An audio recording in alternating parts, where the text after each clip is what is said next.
Hi, this is Roger van Vlissingen in the Bronx. We're talking today about harmonic filters to improve electrical circuits in buildings and why they are important.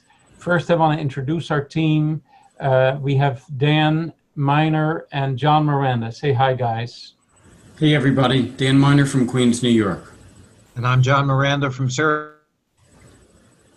Excellent. Okay, so let's talk a little bit about this importance of harmonics in buildings and the typical questions that we hear all the time. Roger, one of the questions, the first question I get is, what is harmonic noise to begin with?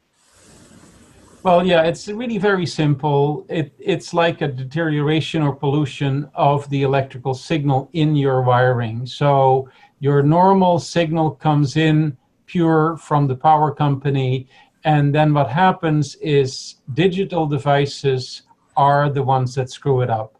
And really the way it happens is because digital devices don't run smoothly like an old-fashioned light bulb used to do. They run in an on-off fashion, and that interferes with the signal, and that causes the problem that we call harmonics. So people want to know, why is harmonics a problem?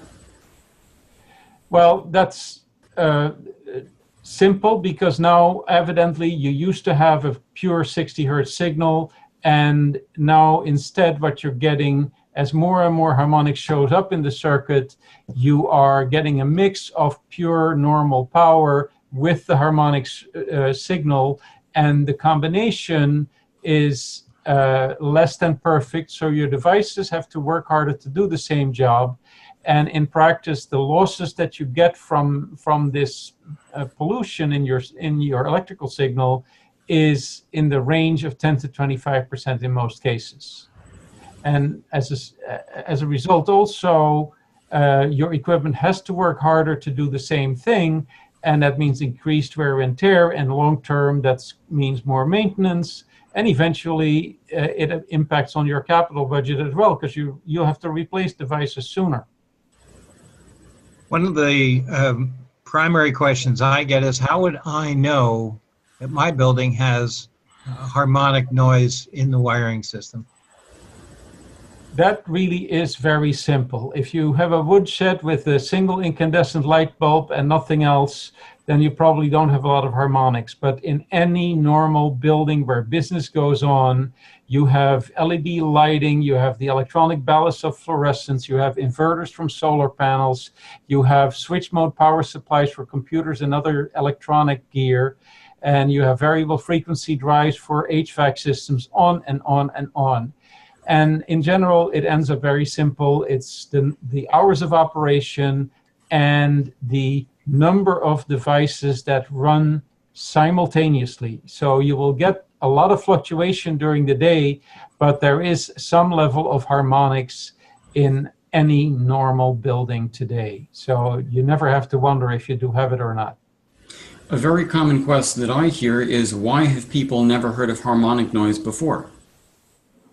Well, again, once you realize that it is caused by electronic devices, that's very simple. Let's say 50 years ago, there was no problem because you really operated with just simple analog devices like the incandescent light bulbs and so on. But the electronics have been growing step by step by step, and you get more of them and more of them and more of them every year. And that's really has caused the problem to grow and grow and grow. And it used to be small and you could ignore it, but that's simply no longer the case. And that's, again, why today we find something like 10 to 25% savings from filtering them out in most cases. Okay, Roger, just to simplify it, what is the solution if there is one?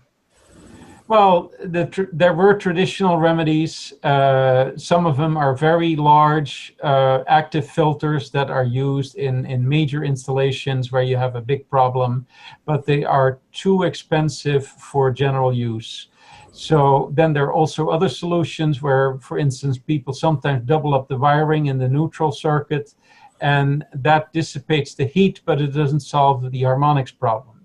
So the inventions that led to our current harmonics filter are more recent, and it actually is a very cheap solution with the payback typically in the 12 to 18 month range, and sometimes even faster than that. And all the filter does is it knocks out everything over 100 hertz. They go inside the distribution panel, so you never even see them.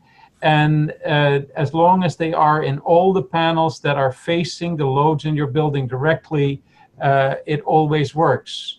So again, the savings in different types of buildings can be from anywhere from around 10% to a high of as much as 25%. And that's really it.